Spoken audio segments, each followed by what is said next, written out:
We need to remain proactive with the technology. If we don't shape the future, it will reshape us.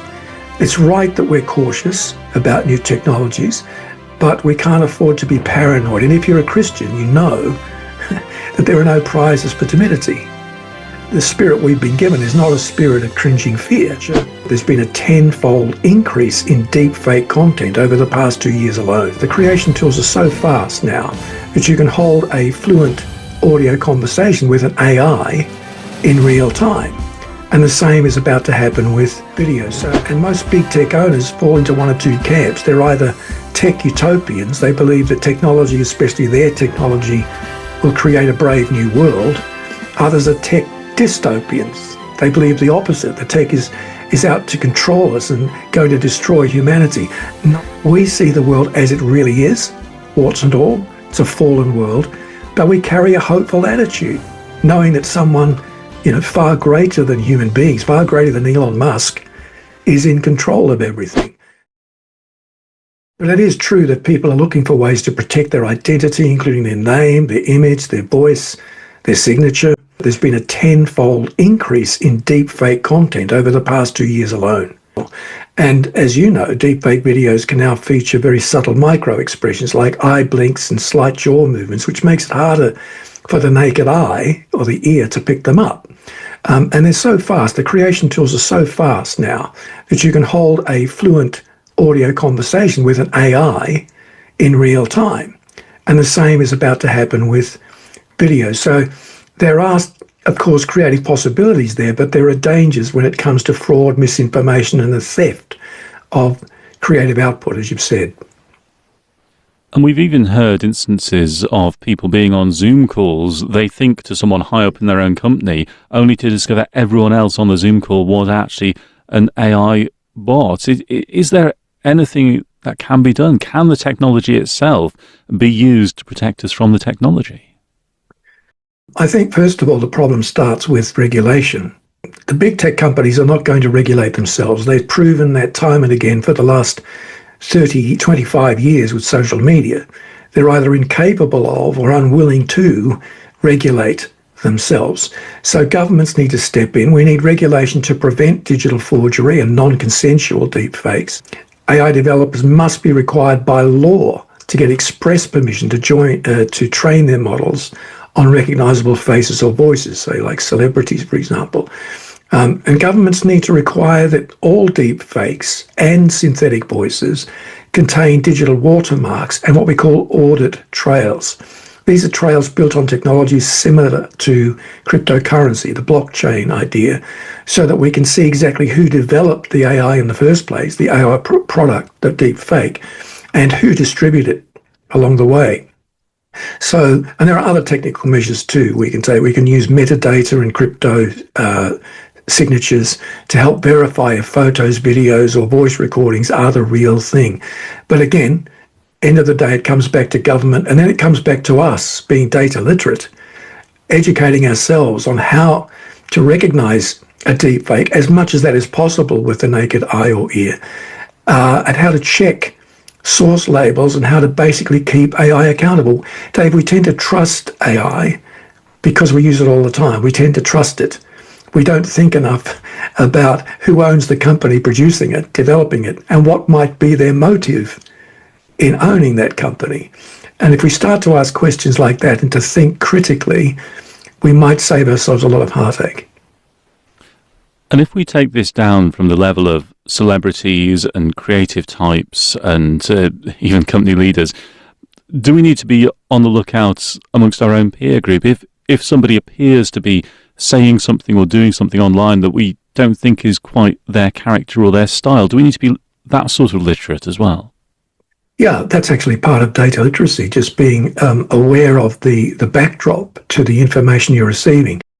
Part of data literacy is critical thinking, which is testing an idea within itself, first of all, to see if it's logical, if it stands up within itself. And then you ask yourself about the environment, which is what you're addressing. Does this sound like it fits what I already know? And so I've been urging people in the media and elsewhere to start reading up a variety of news sources. Don't take all your news from AI-based large language model sources, start to look more widely than that, because you need to build up a picture of reality based on more than the AI. Then when AI says something that sounds a little bit off, you've got something to measure it against. It just doesn't quite ring true, as you say. That taste is not automatic. It has to be developed, and it won't come if we're just reading one particular type of AI source. Is there a danger that this could even spread into our own faith and discipleship lives? Because increasingly we are accessing the Bible online, we're accessing Christian resources online, and presumably those are not necessarily completely devoid of AI themselves. No, they're prone to the same challenges we have with all AI, large language models in particular, which is the AI that we use every day, are susceptible to hallucination, which is a nice word for lying. When the AI can't give you an answer, it will make something up because it's trained to answer you. It's trained to keep you coming back for more, to engage you. When it can't do that, it'll make something up. And there's bias in AI along gender lines, along racial lines, which is why it's a danger to facial recognition, for example. Whenever we use AI for research, which is, by the way, a sound use of this technology, we should check the sources. We should ask in our prompts for the source material. Please cite sources and provide links. And then if there's something that's very, very important to us, something that's central to our lives, we need to check the source and make sure that it's bona fide. And I say to church leaders, AI cannot construct your sermon for you. You must do that. You must own the responsibility for that, and you must use it in ethical and righteous ways. But in so doing, it's required that you check the sources and make sure that you're not being fed a line that isn't based in truth. Mal, just finally, is there also a spiritual dimension to this for us as Christians? Because AI is increasingly being seen, or at least being used, as almost a companion for us. We almost see our smart devices as beings rather than things. Is there a spiritual concern there when it comes to our relationship to God? Yes, I think so. And I think it's even more basic than that. I think it's our relationship with ourselves, the very nature of what it means to be human and in relationship with other humans. So a while back, AI developers started to train what we now call artificial emotional intelligence, which is being put to use in the way you've described. Some people going to it for therapy. Some people going to it for companionship. Even dating relationships are built on it now. The problem with AEI, artificial emotional intelligence, is that it can't truly empathize.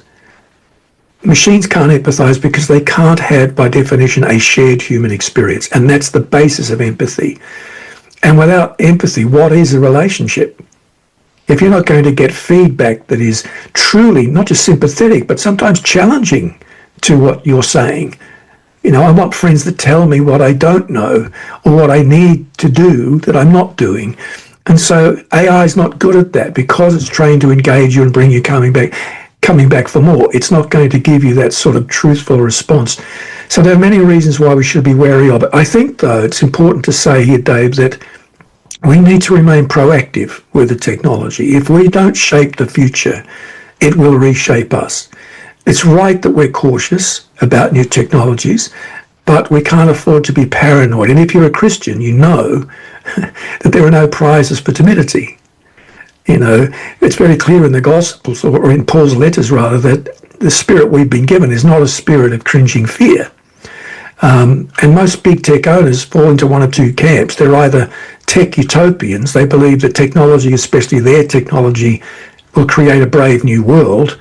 Others are tech dystopians. They believe the opposite. The tech is out to control us and going to destroy humanity.